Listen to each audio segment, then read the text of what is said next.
Hello. So this is my data analysis protocol based on the idea of guiding questions that can move us through from where we are to where we want to be in a constructive and positive way. So basically the concept of flowing through from where we are, where we need to go based on our standards for our content areas, how we're going to get there, and what data do we need to monitor and follow up. So it has an action plan, and it's a continual process that we revisit as we work through issues or problems we might be having.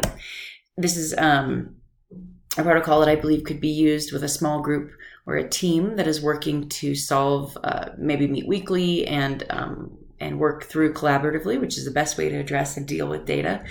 It could be that the team was given an issue or a problem to solve, and so they could tackle it with this flow. Or it could be that just used in a different variations on that. So I think it would be helpful in a couple of different ways. So initially, we take the first few minutes to identify the question or problem in a non-critical, not the blame game, just a positive and constructive setting in which we state, I see this issue, or it seems that this issue is occurring. We don't blame, like I said, or identify possible causes unless it's constructive and helpful to explaining what we see is an issue or a problem. The other team members do not provide solutions or give suggestions. They can do clarifying questions or perhaps mirror statements to make sure that they understand what their teammate is saying, or that we all understand the issue or the problem that's been given to us as a team to deal with. So initially, where are we? We want to establish consensus. Do we all see the same issue or problem, or do we see it differently? So this will be additionally like digging deeper, making sure we're all on the same page so we can move forward together as a team, cohesive unit. And we want to know, is the data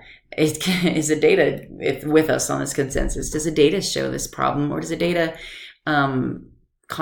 contradict or give a different perspective to what we see from our individual or team perspective?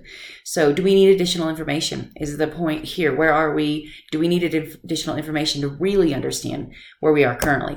Where do we need to be based off of our content area standards? We want to know if we're off course of goals that have already been set and we need to adjust, or if we just need to set new goals to be reestablished and rewrite the ship toward our content area standards or whatever standards govern our particular issue or goal problem that we're encountering.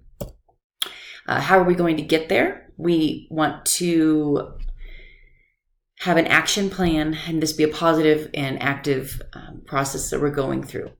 So at this point, we might establish our action steps. We might look at, okay, we need this data and we don't have it, or this is the data we have and it does answer or give us what we need to know to move forward. This is where we kind of sketch out our plan, perhaps identify who will follow up with which parts of it, and identify what we're going to do next. So this is our empowering step where we get the sense that we know what we're going to do next.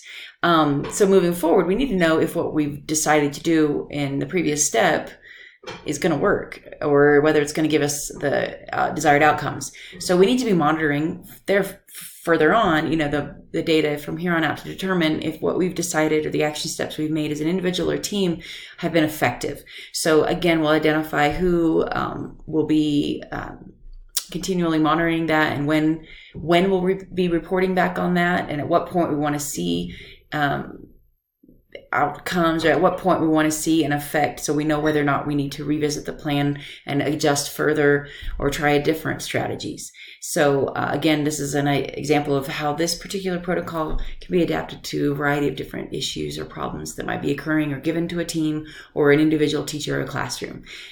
So we want to make sure that we have very much an action and active process through this flow that's constructive, positive, and gets us to where we ultimately always want to, where we want to be, using data and a data-informed approach, data-informed instruction that positively impacts our student outcomes and success.